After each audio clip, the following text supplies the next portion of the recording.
What is your name? City Girl Gardener. Oops, there's a spider. What are you doing? I am processing greens that I just harvested from the garden, and it's December the 31st. We're expecting a freeze in Houston. So, and the Daniel fast starts on the 2nd, and I want to have fresh greens. So I'm harvesting them now, knowing that we're going to cover the garden because it's going to drop below freezing. We're going to cover the garden for the next few days, and they should grow. Actually, the stems that I left out there should have new growth on them when we uncover it. And what are you going to cover the garden with? Just a clear plastic. We use some PVC hose to build like a tent, and then we cover it with the plastic, and that just keeps them from too much cold. But you know, things like collards and mustard, they don't really mind the cold.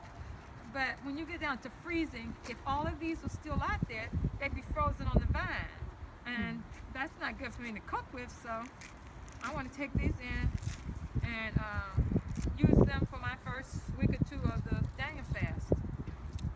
And how would you use them?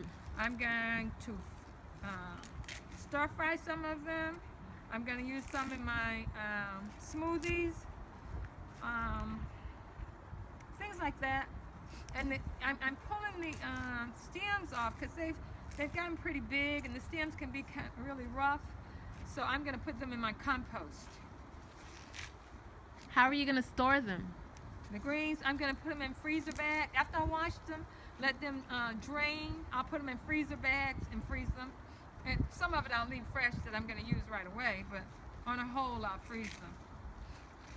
But all the greens like this are in the same family. I have beets, I have cabbage, all kinds of lettuce, collard greens, mustard greens, what else is over there? Lots of kale, lots of beautiful kale, and those are things that grow well when it's cold. And summer heat in Houston, these can grow, but they attract so many bugs with their leaves, so we generally don't grow very many of these, and they can't stand that hot weather.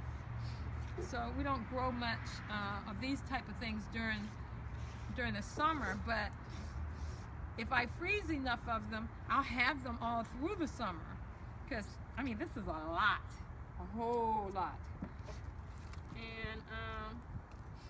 And I have to get creative in harvesting because it was so much today. I wanted to get the garden cut down enough to be able to cover it. My husband wanted me to get as many of the mustards out because the leaves were so big. In action. Okay, so this plant is the Tuscan kale.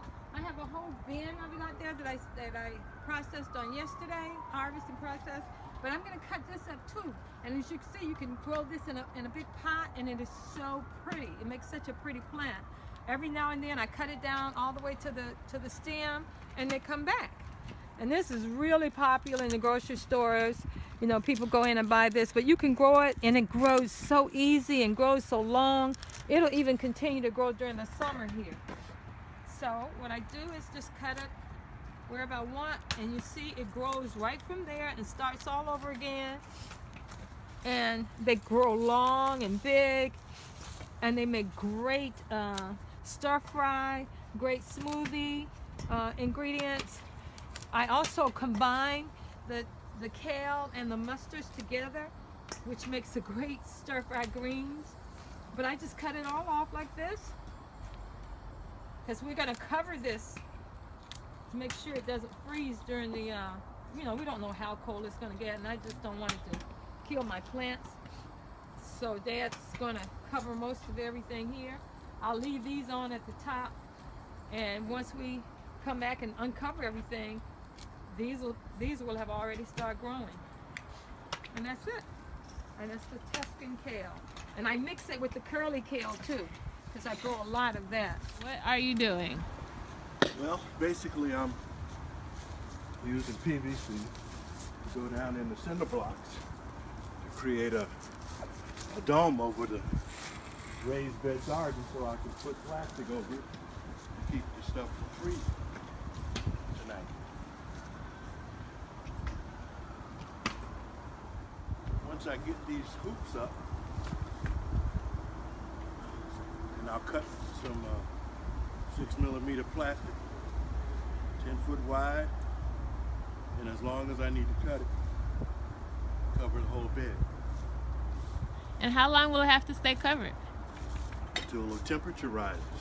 So probably until next weekend. But there's moisture into the soil, so that will act like a greenhouse and keep the vegetables from wilting because there'll be moisture inside, but it won't freeze. And what do we have in here? This row is cabbage. The first row is going to be mustard greens. Inside the cinder blocks, you got, that's lettuce.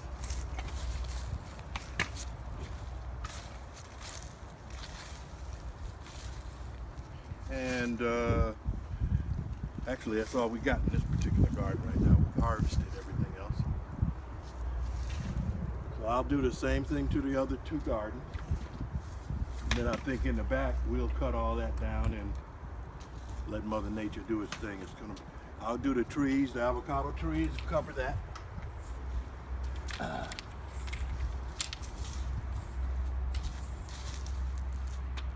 These are 8-foot PVC half-inch. They're pretty pliable, so that's how you are able to create the dome. And you can use them again and again. But we've done this for so many years, I've had to rebuy these after.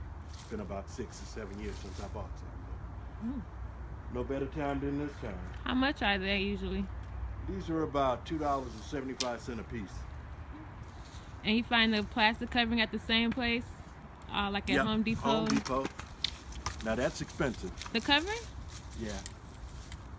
I got a 10 foot wide, 6mm gauge. So. Okay, so this is my composter. I just put those, the stems that I cut off the greens in here. So the compost is what we put on the gardens to help it grow. It's a natural fertilizer, and it comes from using some of the greenery from the garden, the brown leaves from the trees, and some dirt, and it turns it all into dirt. And they're just bins. They have a rotary in it that turns it. And see, I'm starting new with this one. This side, that side is full. And so what we do is, it doesn't smell. Once all of these things are in there and they start blending together, it doesn't create a smell. So once I close it and lock it, then I unleash it and I turn it. And we turn this, we should turn it more than we do, but it works. Once you turn it, it mixes it all together. And then, I just let it sit, and it turns into great, rich compost. The best you can get. You can't buy the quality that you get from using the natural, organic things that you grow and put them into the composter to make the fertilizer to help grow more for the next season. Right here, we have our avocado tree. This is the 3rd year of this tree, and this we've tried avocado trees a couple of times, but this is something that I emphasize all the time. You gotta plant the plants that can survive in the area where you live. This particular avocado tree, we get just enough cold weather in order for this one to survive. The first few years, you have to cover it when it freezes, and then after it gets stronger, you don't have to do that anymore. We made a point of planting it behind the house, so the house protected it a little bit from the weather, but it's getting stronger, the limbs are getting a little thicker, and probably after this year, as it grows over the summer, we probably won't have to cover it during the freeze like we do now. But that's what this one is avocado tree. And I mentioned earlier my kale bin. Dan made this with some fence slats. They're cedar slats. We originally planted potatoes in it, and with the potatoes, as the potatoes would grow, we would take the slats off and the potatoes would be under there, and we'd rake out the potatoes. Then we turned it over and took all of that out and decided to do a kale bin over here. So we have, it's kale and lettuce basically. And so that's where I harvest kale from here, day before yesterday, and really bagged up at least 2 months worth of greens for smoothies. Oh, we have a pear tree, a lemon tree, an orange tree, a grapefruit tree. And they do not do well with the freezes. I mean, they are tropical plants. Even though this area has been reclassified as tropical, you have to cover them when it freezes, because they will die on you and you won't get any fruits next year. So what we do is we put a tarp over our lemon tree, and that's where we cover it. I have a pear tree, we've never covered it, but I do try to cover the pear, because they're kind of small. The orange tree is small, it's only 2 years old. The grapefruit tree is small, so I do cover it. And on the lemon tree, we just put a little cover over the top, and that helps protect it so that this year we'll have really big lemon production. We only harvest this year maybe 100. We normally do about 400 lemons off our one lemon tree. Come on. I'm gonna help you there. You blindfolded, right? It's too long. It needs to go over here.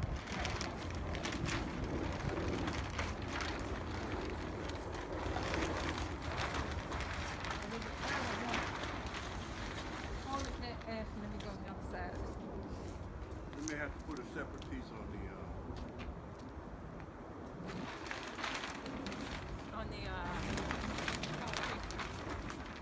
need more down here. We're good up here.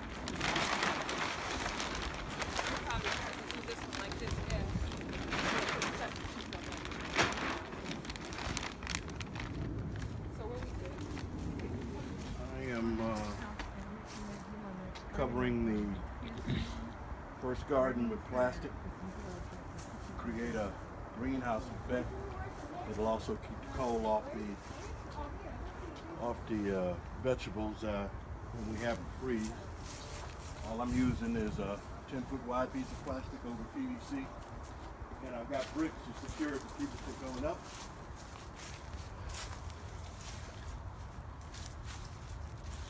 And I'll leave this on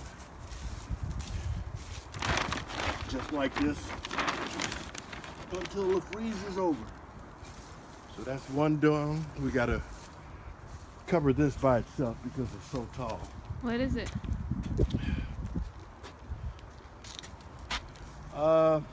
Lynn, what is this? I forget. Yeah, rosemary.